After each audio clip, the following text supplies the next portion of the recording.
Legendary lizards, legate, and hammer points? Let's pull some shards.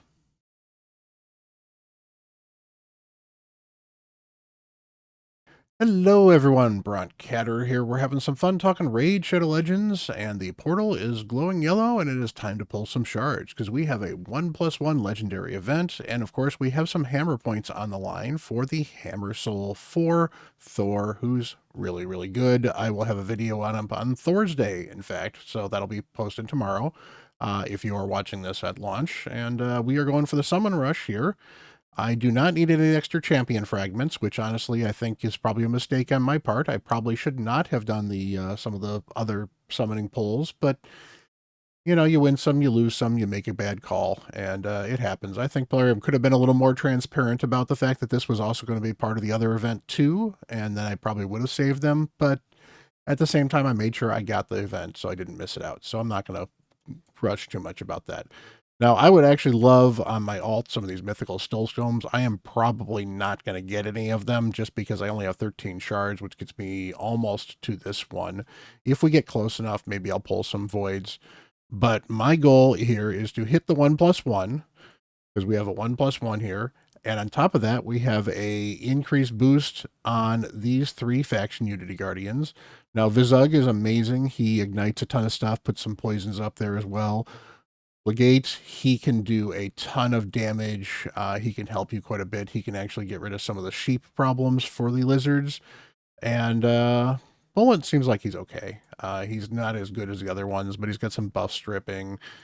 Seems like a decent champion. I would not complain about any of them, although definitely Legate Teox is the one I am looking for. So we're pulling until we get the 1+1 on both of the accounts, or we're at least pulling for 9, because 9 is where you get at least 100 of the hammer points, which means you're only missing 100 of the 250 you can miss.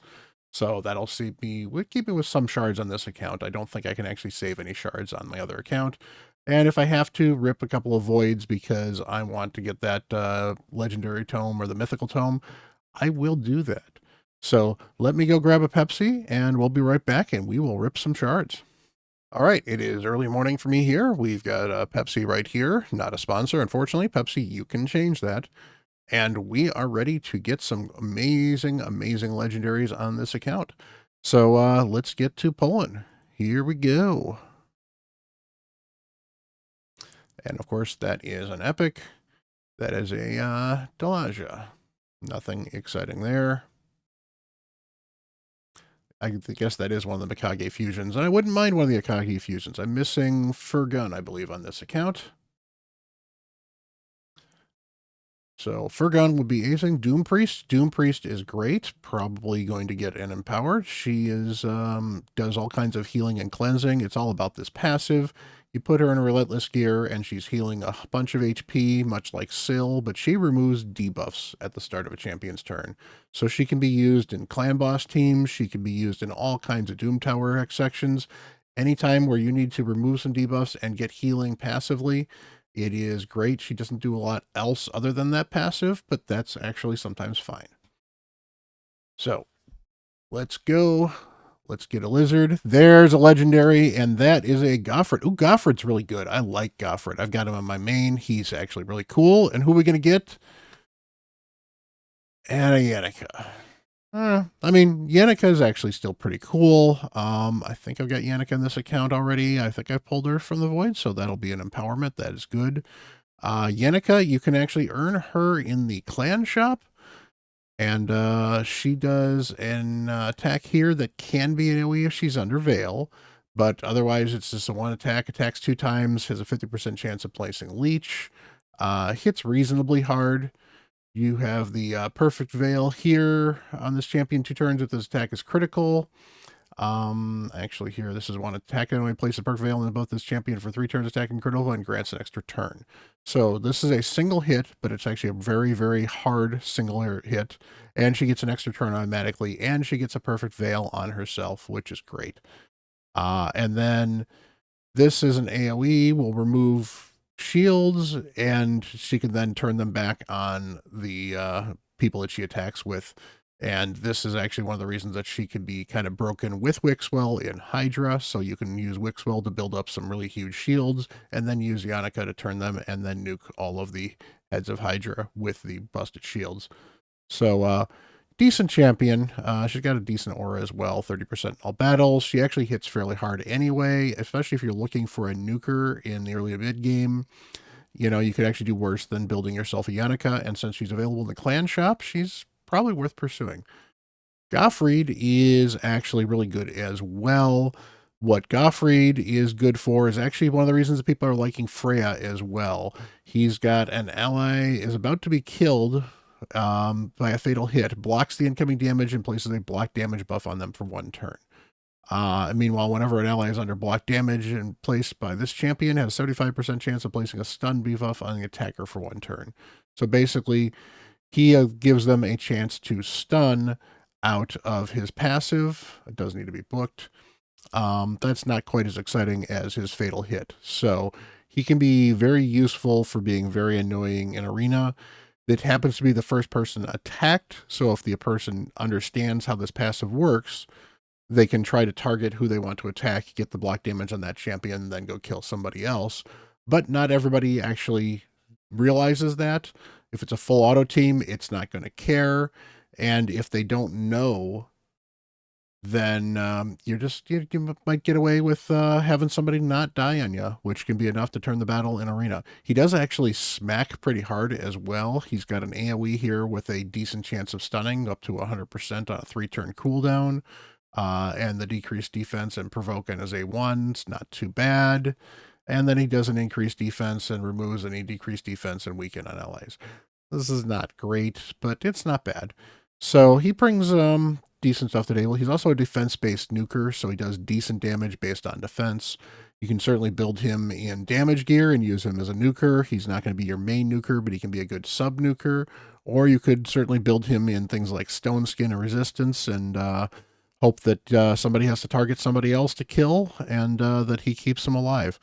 But decent little dwarf. So we are pulling down to, I need to pull 9 total. So I think I need to pull 4 more. Let's go double check. I am not going to pull the extra for that. So I am at 2,000 points. So I need to pull 5 more to get to that.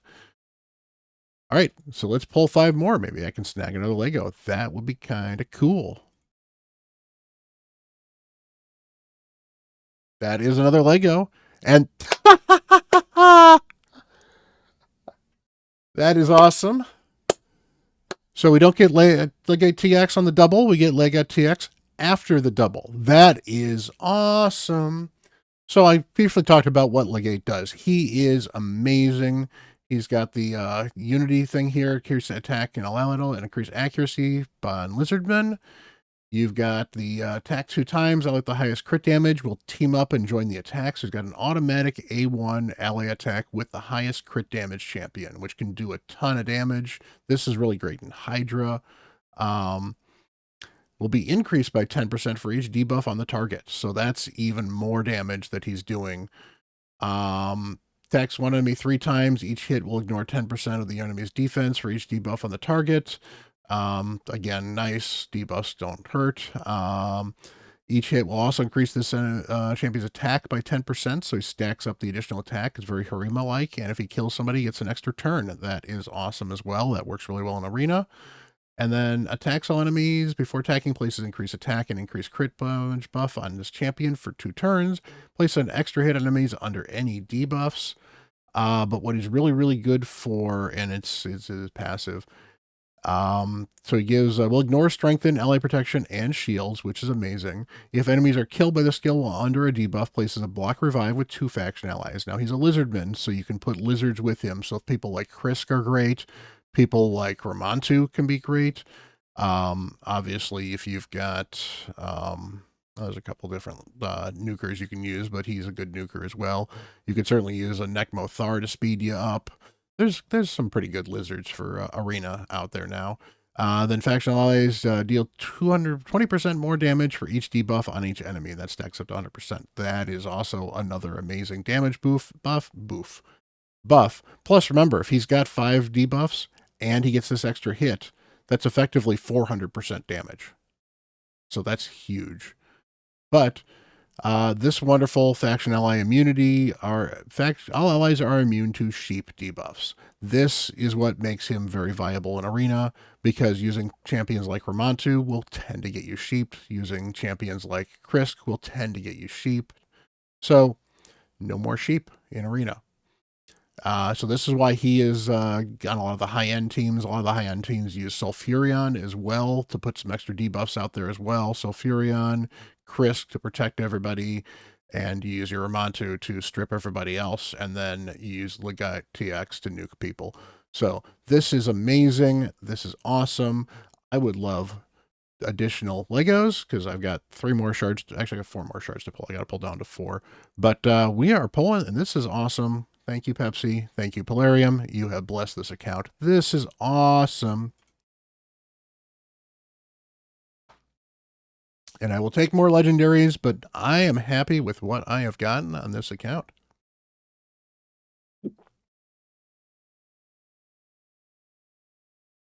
Arndolf, not particularly exciting.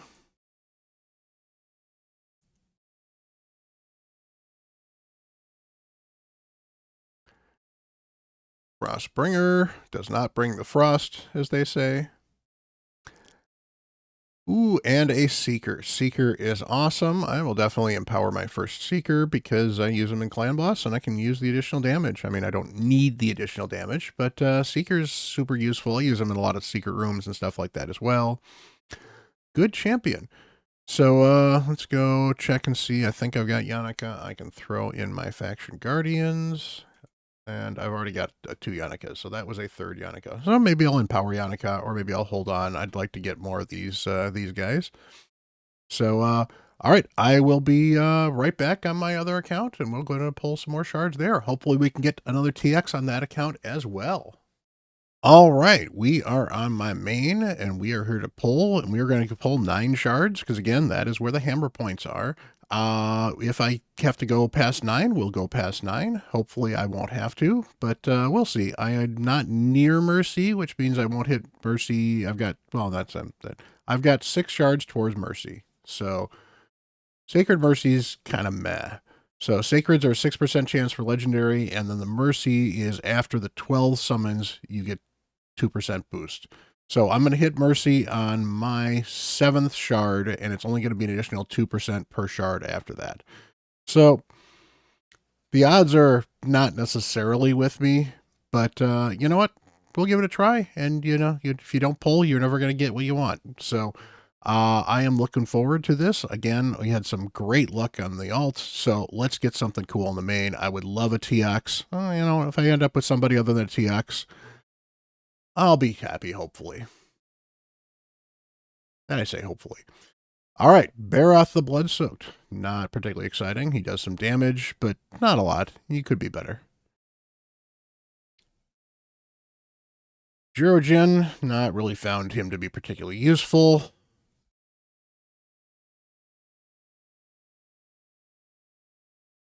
Adriel is one of the worst epic healers in the game. There is a rare, and I don't know why I'm blanking on her name at the moment, but there's a rare that looks like her sister that's got the black setup instead of the red, who is a better healer than Adriel. And so don't invest in Adriel. It's not worth it.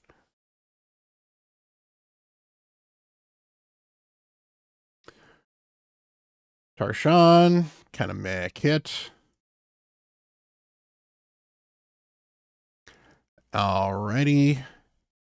That is a Lady Quillen, one of the Mikage Fusion champions. Not one I need because I've already got Mikage. Come on, Polarium. Come on, Pepsi.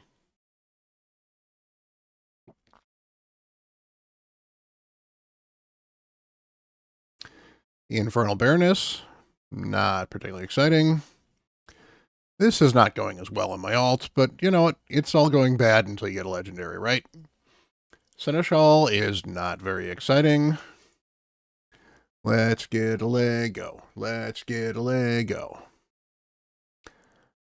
Apparently it is a double chance to get Jirogen. I don't know why. I don't know why anyone would want that. A little bit of lag there, maybe? I know that doesn't really mean anything. That is a Woad painted. That is not what we were looking for. Woad is at least better than she used to be. She's now got this block active skills, not super exciting, but she does HP damage now, so she can build her with HP, and she has this huge heal that fully heals herself and then heals everybody else by half of the remaining heal. So if you generally keep her alive and in regeneration gear, she can do these massive, massive heals. And you can actually have some fun with ironclads, which reflect some of the damage that they get that they get healed, and build an interesting team. I've seen a couple of people do some videos on that. I've actually seen somebody use it live. It was kind of scary, actually, how much damage you could do with her. But very similar to some of the teams that are now using one of the other faction Unity champions in Hydra to do damage with ironclads. So, you know, not a bad champion, especially if you need a healer. You don't really need a lot of healers and barbarians because you get Scylla the Drakes, and she kind of takes care of everything, though. But all right, so I guess we got 2 left, and we are pulling for that Lego. Let's go. Come on, Polarium. Don't do me dirty on this account. I know you did me really nice on the other account. Not the main. This is my main. But let's go.